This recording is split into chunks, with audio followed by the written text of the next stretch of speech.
Magandang araw! Sama-sama tayong matuto sa Teacher Sal Learning Resource Channel. Revised K-12 Curriculum, GMRC 3, Quarter 2, Week 1. Ang ating paksa ay sariling paraan ng pakikilahok sa pamilya. Tayo ay manalangin. Magandang araw sa inyong lahat. Kumusta kayo ngayong araw? Maraming salamat sa pagbabahagi. Bago tayo tuluyang tumungo sa ating aralin ngayong araw, mayroon lamang tayong ilang mga paalala. Umupo lamang ng maayos at subukang huwag gumawa ng kahit anong walang kinalaman sa ating aralin. Makinig ng mabuti at subukang makibahagi sa abot ng makakaya. Huwag mahihiyang magtanong kung mayroong hindi malinaw o may kalituhan sa anumang paksa. Magtaas ng kamay kung may nais sabihin. Huwag magsalita kung may iba pang kamag-aral ang kasalukuyang nagsasalita.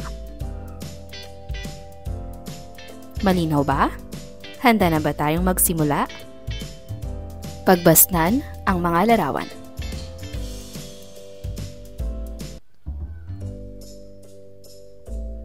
Ano sa palagay ninyo ang ginagawa ng mga bata sa larawan? Ano pa kaya ang iba pang gawain sa tahanan na maaaring gampanan ng mga batang tulad nyo? Ngayong araw ay pag-uusapan natin at tutukuyin ang mga paraan ng pakikilahok sa loob ng tahanan na nakatutulong upang mapatatag ang pagbubuklod-buklod at ugnayan ng pamilya. Ngayon ay ating pag-usapan ang ilang salita upang mas maunawaan ang aralin. Pakikilahok. Ano para sa inyo ang kahulugan ng salitang nakasulat sa pisara? Ano ang mga halimbawa ng mga gawain sa loob ng tahanan na inyong ginagawa? Tama, narito ang mga halimbawa: pagliligpit ng laruan, pagtatapon ng basura sa basurahan, paglalagay ng pinagkainan sa lababo, pagbili sa tindahan, pag-aayos ng gamit sa eskwela. Basahin ang maikling sanaysay. Ang aking kaibigan. Mayroon akong kaibigan. Ang pangalan niya ay Nathan. Minsan, nang kami ay nagkakuntuhan, sinabi niya sa akin kung ano ang kadalasan niyang ginagawa bago pumasok sa paaralan. Sabi niya, paggising sa umaga ay inaayos niya ang laman ng kanyang bags na dadalhin sa eskwela. Pagkatapos nito ay kakain siya upang siguradong hindi siya magutom habang nag-aaral. Sumasandok siya ng kanin at kumukuha ng ulam. Nagsasalin rin siya ng tubig sa baso para sa kanyang inumin. Pagkakain ay dadalhin niya ang pinagkainan sa lababo at maghahanda upang maligo. Dagdag pa ni Nathan, pagkaligo ay magbibihis na siya at pupunta sa kusina upang kunin ang kanyang baunan. Kapag maayos na ang lahat, sasabihin niya sa kanyang magulang na nakahanda na siya na pumasok sa paaralan. Namangha ako sa kwento ng kaibigan kong si Nathan. Ang galing mo naman, sabi ko. Bakit mo ginagawa ang mga yan? Gusto ko kasing makatulong sa bahay namin, kaya ako na ang gumagawa kapag alam kong kaya ko na, sagot ni Nathan. May tanong din ako, dagdag pa niya. Ano yun? Sagot ko. At nagulat ako sa kanyang tanong. Aniya, ikaw kaibigan, ano ang ginagawa mong paghahanda bago pumasok sa paaralan para makatulong sa inyong tahanan? Ano kaya ang maisagot ko sa tanong ni Nathan? Sabi ko sa sarili. Pakiusap, tulungan naman niyo ako. Ano ang inyong ginagawa sa inyong tahanan upang makilahok sa paghahanda bago pumasok sa eskwela? Maglalaro tayo ngayon. Ang pamagat ng ating laro ay Kaya Ko Yan. Simple lamang ang gagawin. Magtatanong kung kaya ba niyong gawin ang isang gawain sa loob ng tahanan. Kung sa palagay niyo ay kaya niyong gawin ang gawain, itaas niyo ang inyong kamay at sabihin, kaya ko yan. Kung hindi niyo naman kaya ang gawain, ayos lang yan. Mananatiling nakaupo at makinig mabuti sa susunod na gawain. Malinaw ba? Subukan natin. Kaya ba niyong maghugas ng pinggan? Mahusay. Ngayon simulan na natin ang laro. Kaya ba ninyong magsinop ng laruan? Magsaing. Magtapon ng basura sa basurahan. Magwalis. Maghanda ng hapagkainan. Magbunot ng sahig. Bumili sa tindahan. Magplantsa ng damit. Mag-ayos ng gamit sa eskwela. Magligpit ng tulugan. Magaling, palakpakan natin ang bawat isa.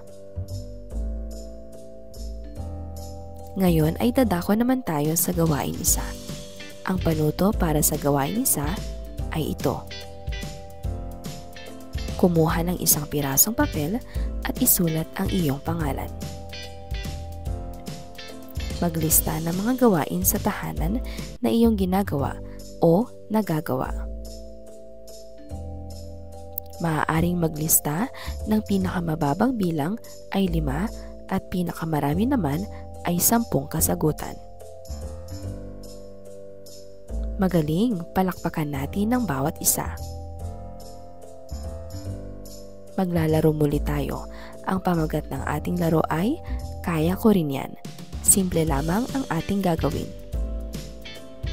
Mula sa mga nailista ninyong gawain sa tahanan na inyong nagagawa, pipili kayo ng isa at sasabihin ninyo sa inyong katabi na kaya kong sabihin ang gawain. Kaya mo ba yon? Pangalan ng katabi. Kapag kaya ng iyong katabi na gawin ang inyong sinabi, sasabihin niya na kaya ko rin yan. Pagkatapos noon ay siya naman ang pipili mula sa kanyang listahan at magtatanong sa katabi. Ngunit kapag hindi kaya ng inyong katabi na gawin ang gawain na inyong sinabi, sasabihin niya na hindi ko kaya yan. May iba pa ba? Kapag ganito, kailangan niyong pumili ng ibang gawain mula sa inyong listahan at tanungin ulit ang inyong katabi. Malinaw ba? Subukan natin. Kaya kong magluto ng sinigang. Kaya mo ba yon? Maaaring inaasahang sagot, hindi ko kaya yan. May iba pa ba? Kaya kong magpunas ng mesa. Kaya mo ba yon? Inaasahang sagot, kaya ko rin yan. Anong gawain sa tahanan na kayang gampanan ng isang batang tulad mo na makakatugon sa bawat sitwasyon para maipakita ang pagkikiisa sa tahanan? Nakakalat ang mga laruan sa sala. Nakabukas ang bentilador kahit walang gumagamit. Iniwan ang pinagkainang mga plato sa mesa. Basa ang sahig dahil sa natapong tubig. Magulo ang gamit pang-eskwela. Narito ang mga susing sagot. Iligpit ang mga laruan. Patayin ang bentilador. Ilagay ang pinagkainan sa lababo. Punasan ang sahig. Ayusin o ilagay sa bag ang gamit pang-eskwela. Bakit ito ang iyong sagot? Batay sa mga napag-usapan sa klase, maglista ng 5 bagay na kaya mo nang gawin sa loob ng tahanan. Gayon din ay maglista ng 5 bagay na hindi mo pa kayang gawin sa loob ng tahanan. Sagutin ang mga tanong. Bakit sa tingin mo ay mahalagang matutuhan mo ang mga gawain sa loob ng tahanan?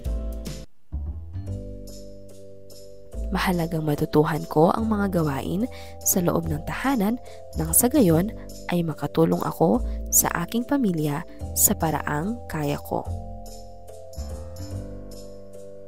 Ano sa tingin mo ang dapat gawin ukol sa mga bagay na hindi mo pa kayang gawin sa loob ng tahanan? Mahalagang matutuhan ko rin paunti-unti ang mga bagay na hindi ko pa kayang gawin sa ngayon sa loob ng tahanan. Para sa inyong takdang aralin, sa isang papel, isulat kung paano mo babaguhin ang mga aktibidad na nakasulat upang ikaw ay matagumpay na makatulong sa gawain sa loob ng tahanan. Naghihintay ng pagkain mula kay nanay o tatay. Naghihintay na paliguan ako ni nanay o tatay. Ipinagliligpit ako ni nanay o tatay. Sinusubuan ako ng pagkain ni nanay o tatay. Binibihisan ako ni nanay o tatay. Narito ang mga susing sagot. Maghahanda ako ng sarili kong pagkain sa abot ng aking makakaya. Maliligo ako ng mag-isa. Ililigpit ko ang sarili kong mga gamit. Kakain ako ng mag-isa. Magbibihis ako kahit walang tulong ni nanay o tatay. Para sa ikalawang araw. Tayo ay manalangin. Magandang araw sa inyong lahat. Kumusta kayo ngayong araw? Naalala pa ba ninyo ang ating mga pinag-aralan kahapon? Magbigay ng mga halimbawa ng mga gawaing inyong ginagawa o ginagampanan sa loob ng tahanan. Mahusay, napakarami ng mga gawain sa tahanan ang kaya ninyong matukoy at gawin. Maraming salamat sa aktibong partisipasyon. Bigyan ng bawat isa ng 3 palakpak. Pagmasdan ang mga larawan.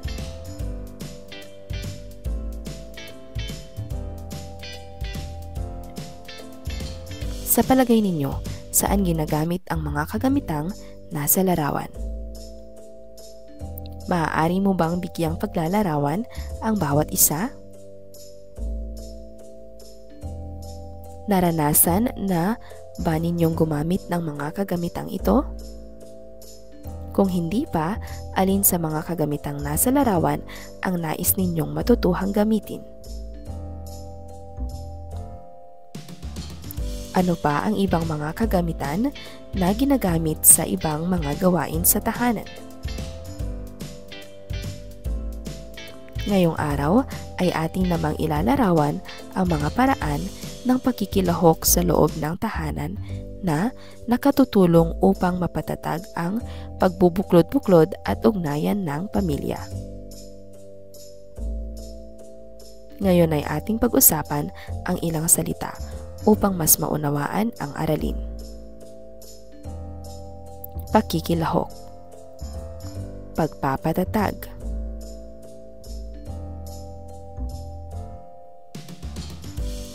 Ano para sa inyo ang kahulugan ng mga salitang nakasulat sa pisara?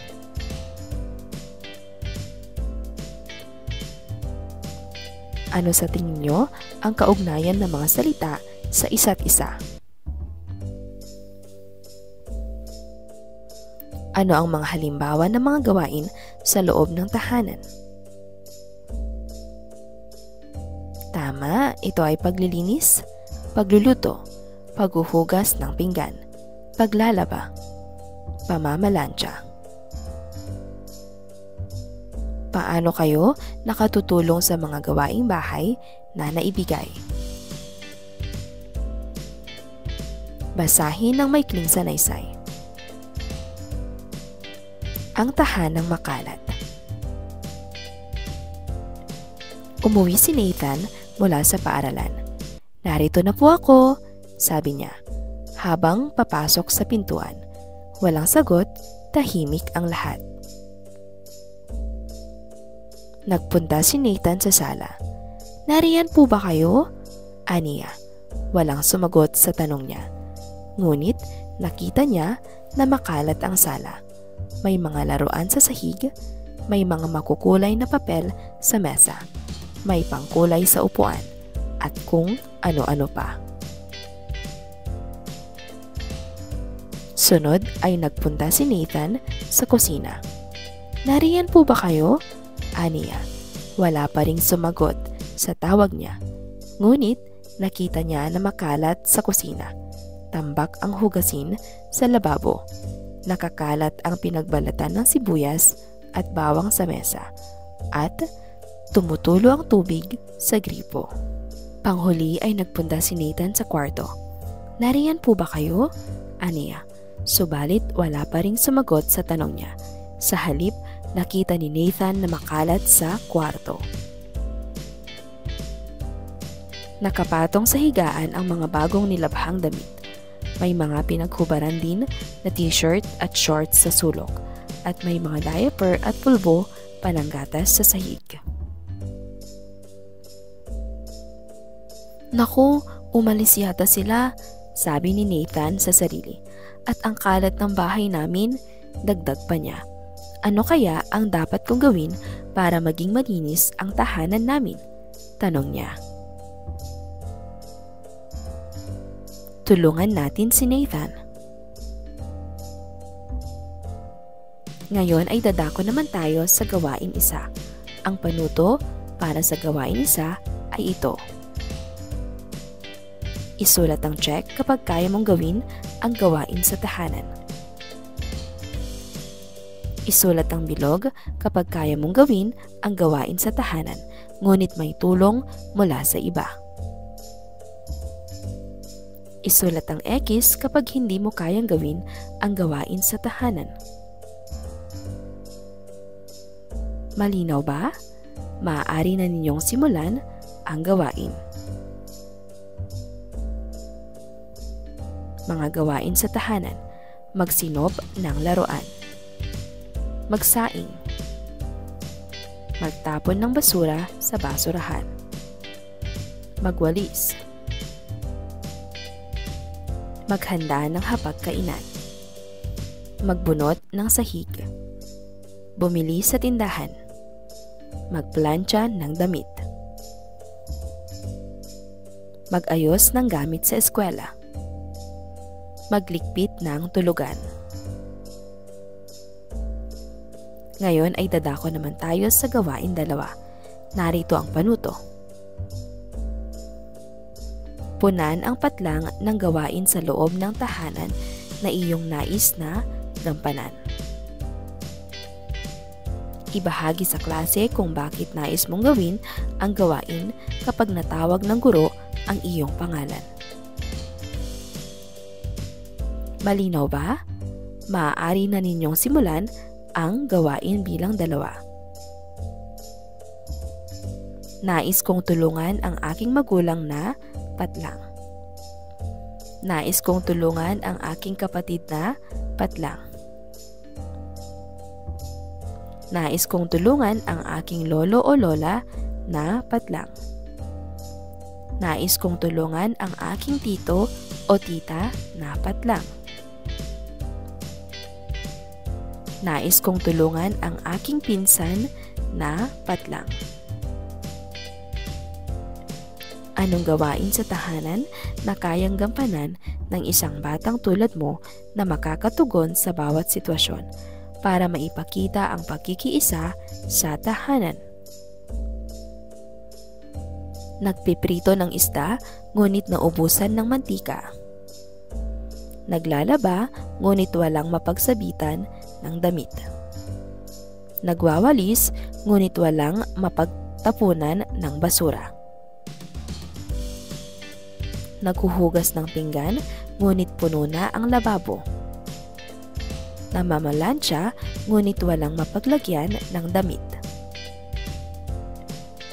Narito ang mga susing sagot. Bumili ng mantika sa tindahan. Kumuha ng hanger. Kumuha ng basurahan. Isalansan ang nahugasang mga pinggan sa banggera. Ilagay ang mga naplansyang damit sa aparador. Bakit ito ang iyong sagot? Batay sa mga sitwasyon sa ibaba, pumili ng isa na sa iyong palagay ay nararapat mong gawin. Maglagay ng maikling paliwanag ng iyong napiling sagot. Ikalat ang mga laruan o iligpit ang mga nakakalat na mga laruan. Hayaan lamang ang mga kapatid na gumagawa sa bahay o tumulong sa mga kapatid sa mga gawain sa bahay. Gawin ang mga takdang aralin o hayaan lamang na hindi tapos ang mga takdang aralin. Mag-usap ng maayos sa mga nakatatanda o sumagot ng pabalang sa mga nakatatanda. Pag-aralan kung paano gawin ang mga gawain sa bahay o hayaan na lamang ang ibang miyembro ng pamilya na gawin ang mga gawain sa bahay. Sa loob ng 3 hanggang 5 pangungusap, sagutin ang tanong na ito. Mahalaga bang makilahok ang isang batang katulad mo sa mga gawain sa bahay? Bakit? Para sa 3 araw? Sariling paraan ng pagkikilahok sa pamilya. Tayo ay manalangin. Magandang araw sa inyong lahat. Kumusta kayo ngayong araw? Mayroon ba sa mga natukoy na gawain sa bahay ang ginawa ninyo kahapon sa inyong tahanan? Mahusay, napakarami ng mga gawain sa tahanan ang kaya na ninyong matukoy. Maraming salamat sa aktibong partisipasyon. Bigyan ng bawat isa ng 3 palakpak. Pagmasdan ang larawan.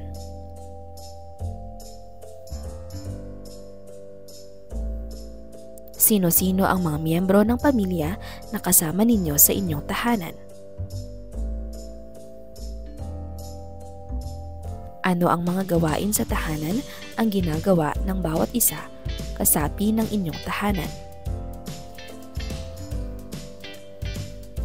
Ngayong araw ay atin namang iuugnay ang mga sariling paraan ng pagkikilahok sa loob ng tahanan na nakatutulong upang mapatatag ang pagbubuklod-buklod at ugnayan ng pamilya. Sa ating pag-aaral ngayong araw, mahalagang mapag-isipan kung papaanong ang mga sariling paraan ninyo ng pagkikilahok ay nakatutulong upang mapatatag ang pagbubuklod-buklod at ugnayan ng pamilya. Ngayon ay ating pag-usapan ang ilang salita upang mas maunawaan ang aralin. Pagkikilahok, pagpapatatag, pagbubuklod-buklod. Ano para sa inyo ang kahulugan ng mga salitang nakasulat sa pisara? Ano sa tingin nyo ang kaugnayan ng mga salita sa isa't isa? Sino-sino ang mga pamilya maliban sa sarili? Tama! Ito ay mga magulang, tatay o nanay, kapatid, lolo at o lola, tito, tita, pinsan, at iba pang kasapi ng pamilya. Ano-anong mga gawain sa loob ng tahanan ang ginagawa ng bawat nabanggit na kasapi sa inyong pamilya? Basahin ng maikling sanaysay. Ang tahanang abala. Umuwi si Nathan mula sa paaralan. Narito na po ako, sabi niya habang papasok sa pintuan. Maligayang pagbabalik, tugon ng mga tao sa loob ng tahanan. Pagpasok niya, naratnan niya ang lahat na abalang-abala sa iba't ibang mga gawain. Nagpunta siya sa sala upang magmano sa kanyang tiyo at tiya na abalang-abala sa gawain kasama ang kanyang mga pinsan. Sunod ay tumungo siya sa kusina upang magmano sa kanyang lolo at lola na lubhang abala rin. Pagkagaling sa kusina ay dumiretso si Nathan sa kwarto para magmano sa kanyang tatay at nanay na abalang-abala rin kasama ang kanyang mga kapatid. Dali-daling nagbihis ng damit na pambahay si Nathan at isa-isang pinuntahan muli ang mga kasapi ng pamilya sa sala, kusina at kwarto. Sa bawat lugar na kanyang pinuntahan, ang laging tanong niya ay, "Ano po ang ginagawa ninyo?" At sinundan niya ito ng isa pang tanong, "Ano po ang maitutulong ko?" Ano kaya ang pinagkakaabalahan ng mga kasapi ng pamilya ni Nathan at ano kaya ang maaari niyang maitulong?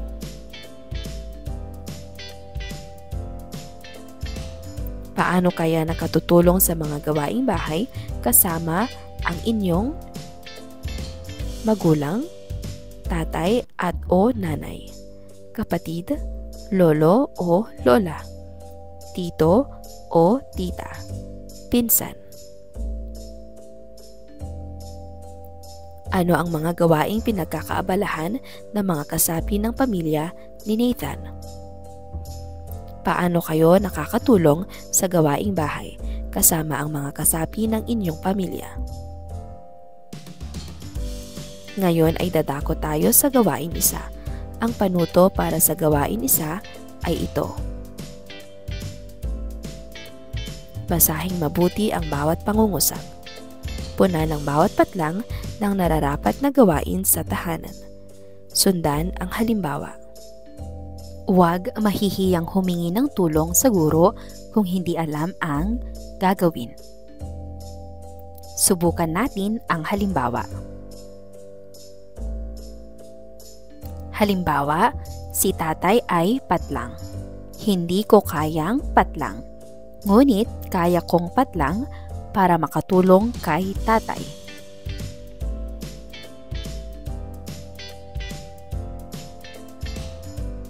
Ano ang maaaring ilagay na gawain sa tahanan sa mga patlang? Narito ang maaaring maging kasagutan. Si tatay ay nag-aalaga kay baby. Hindi ko kayang magpalit ng diaper. Ngunit kaya kong magtapon ng nagamit na diaper sa basurahan para makatulong kay tatay.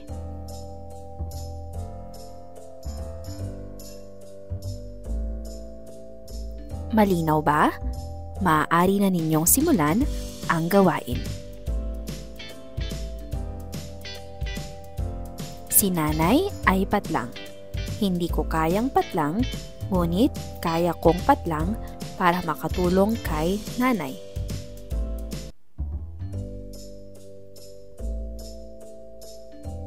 Si lolo o lola ay patlang.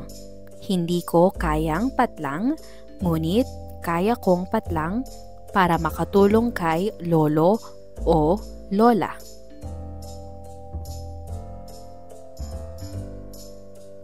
Pangatlo, si tito o tita ay patlang.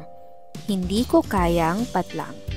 Ngunit kaya kong patlang para makatulong kay tito o tita.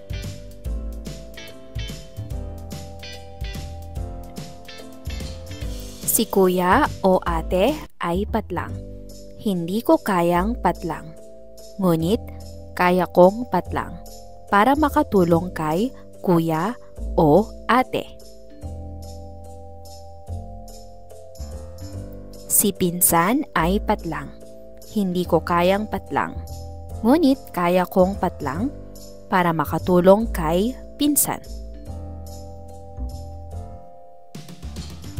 Dadako naman tayo ngayon sa gawain 2. Narito ang panuto para sa gawain 2. Punan ang unang patlang sa pangungusap ng kasapi ng pamilya. Punan ang ikalawang patlang sa pangungusap ng gawain sa loob ng tahanan na ipinapangako nyo na gagawin mamaya pag-uwi sa bahay hanggang kinabukasan bago pumasok sa klase. Siguraduhin na ang ilalagay ninyong gawain ay kaya nyong tuparin. Pag-uwi sa bahay, gawin ninyo ang naipangako nyong gawain at ibahagi ang inyong karanasan sa klase kinabukasan.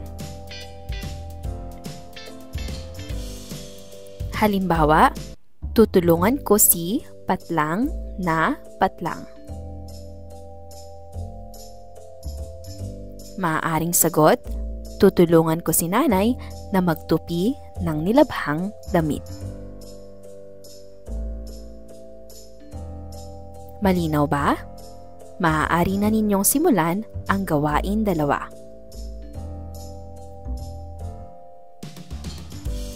Tutulungan ko si patlang na patlang.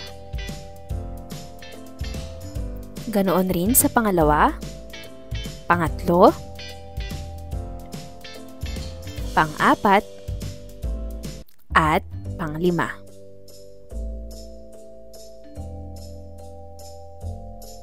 Anong gawain sa tahanan na kayang gampanan ng isang batang tulad mo na makakatugon sa bawat sitwasyon para maipakita ang pakikiisa sa tahanan? Basa ang sahig ngunit hindi pa tapos si nanay maghugas ng pinggan. Pangalawa, malapit na kumain ng hapunan ngunit wala pang plato sa mesa dahil nagluluto pa si tatay. Pangatlo, nakakalat ang mga nilabhang damit sa higaan ngunit malapit na ang oras ng tulog. Pang-4, tambak na ang nawalis na basura, ngunit hindi pa tapos si kuya na magwalis.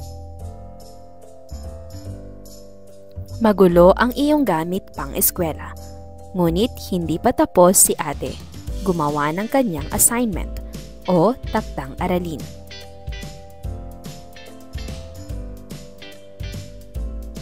Narito ang mga susing sagot. Punasan ang sahig. Maglagay ng plato sa mesa. Pangatlo, itupi ang mga damit o ilagay sa aparador. Pang-4, itapon ng basura sa basurahan. Pang-5, ayusin o ilagay sa bag ang gamit pang-eskwela. Sagutin ang mga tanong ng tama o mali. Unang bilang, hahayaan ko lamang si nanay na magligpit ng pinagkainan. Pangalawa, tutulungan ko si tatay sa pagkukumpuni ng mga gamit sa bahay. Pangatlo, mahihiga lamang ako kahit makalat ang bahay. Pang-4, iuutos ko ang lahat ng mga pangangailangan ko. Pang-5, magiging mapagmasid ako sa mga gawain sa bahay nang sa gayon ay makatulong ako. Narito ang mga susing sagot. Mali, B. Tama, C. Mali, D. Mali, E. Tama. Bakit mahalagang tumulong ang isang batang katulad mo sa mga gawain sa bahay? Ano ang maidudulot ng pagtulong mo sa mga gawain sa bahay? Ano sa tingin mo ang mararamdaman ni nanay, tatay, lolo, lola, tito, tita at mga kapatid mo sa tuwing ikaw ay tumutulong sa gawain sa bahay? Para sa ika-4 na araw, sariling paraan ng pakikilahok sa pamilya. Tayo ay manalangin.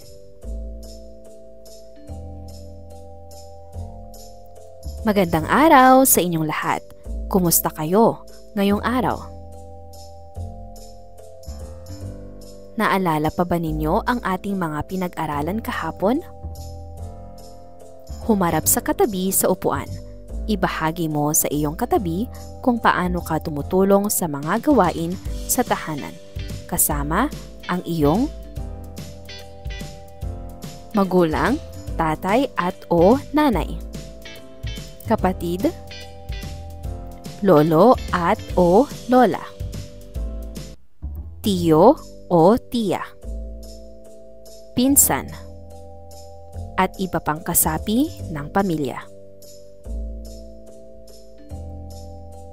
Mahusay, napakarami ng mga gawain sa tahanan ang kaya na ninyong matukoy. Maraming salamat sa aktibong partisipasyon. Bigyan ng bawat isa ng 3 palakpak. Pagmasdan ang larawan.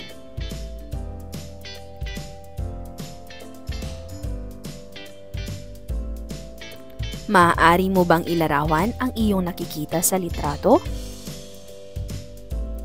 Paano masasabing ito ay nagpapakita ng pagkakaisa sa tahanan?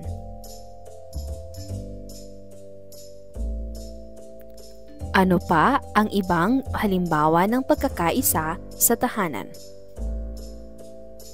Ngayong araw ay atin namang ipaliliwanag ang mga sariling paraan ng pakikilahok sa loob ng tahanan na nakatutulong upang mapatatag ang pagbubuklod-buklod at ugnayan ng pamilya.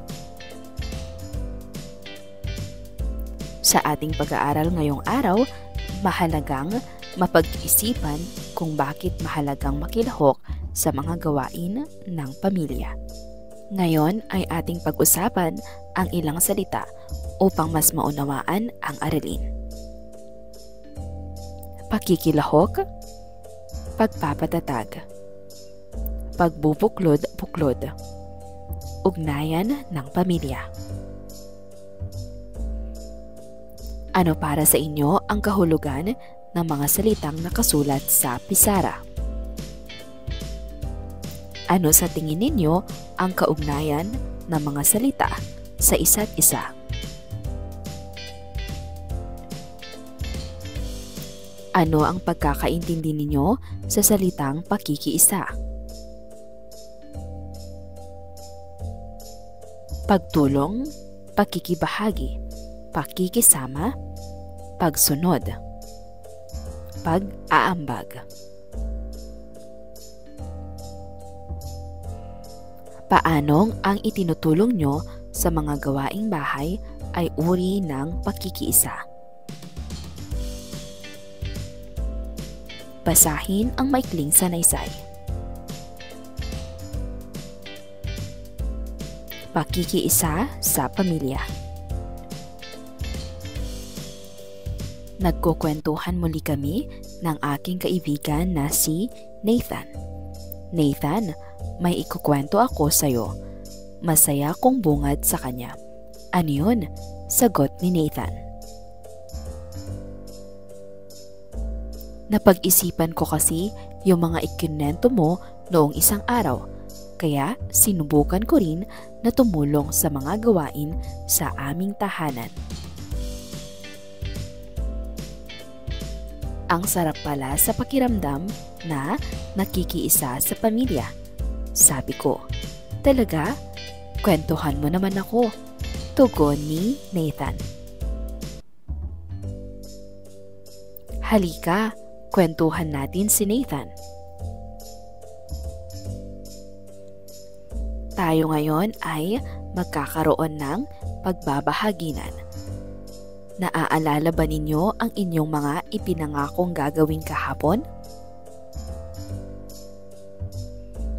Nagawa nyo ba ang mga ito? Makinig tayong lahat sa mga nais magbahagi. Sino ang gustong mauna? Ngayon ay dadako tayo sa gawain bilang isa. Ang panuto para sa gawaing isa ay ito. Sagutin ang mga tanong ng malinaw at matapat. Huwag mahihiyang magtanong sa guro kung may tanong na hindi maintindihan. Malinaw ba? Maaari na ninyong simulan ang gawain isa. Ano ang nararamdaman mo habang tumutulong sa gawain sa tahanan? Ano ang reaksyon ng kasapi ng iyong pamilya nang siya ay iyong tinulungan sa gawain? Ano ang natutuhan mo sa iyong karanasan? Bakit mahalaga ang pagkikiisa sa tahanan? Paano mo higit na maipakikita ang pagkikiisa sa tahanan sa mga susunod na araw? Anong gawain sa tahanan na kayang gampanan ng isang batang tulad mo na makakatugon sa bawat sitwasyon para maipakita ang pagkikiisa sa tahanan? Unang bilang, naglalaba si tatay. Naglilinis si nanay. Nagluluto si lolo. Nagpaplantsa si lola. Nagliligpit ng laruan si pinsan. Punan ang mga patlang ng mga bagay na tumutukoy sa pagbabago ng iyong mga gawi sa loob ng tahanan. Halimbawa, noon ako ay nanonood lamang palagi ng telebisyon. Ngayon, ako ay nagtatanong sa aking pamilya kung ano ang aking maaaring maitulong.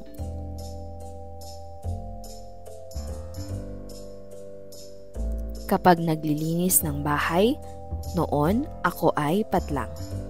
Ngayon, ako ay patlang. Kapag nagluluto para sa tanghalian, noon ako ay patlang.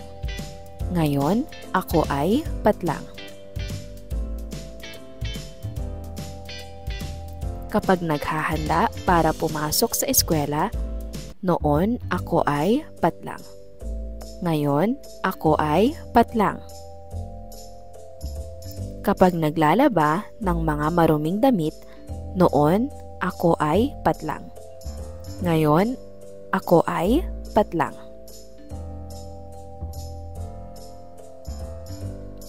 Kapag natapos kumain ng hapunan, noon ako ay patlang. Ngayon, ako ay patlang.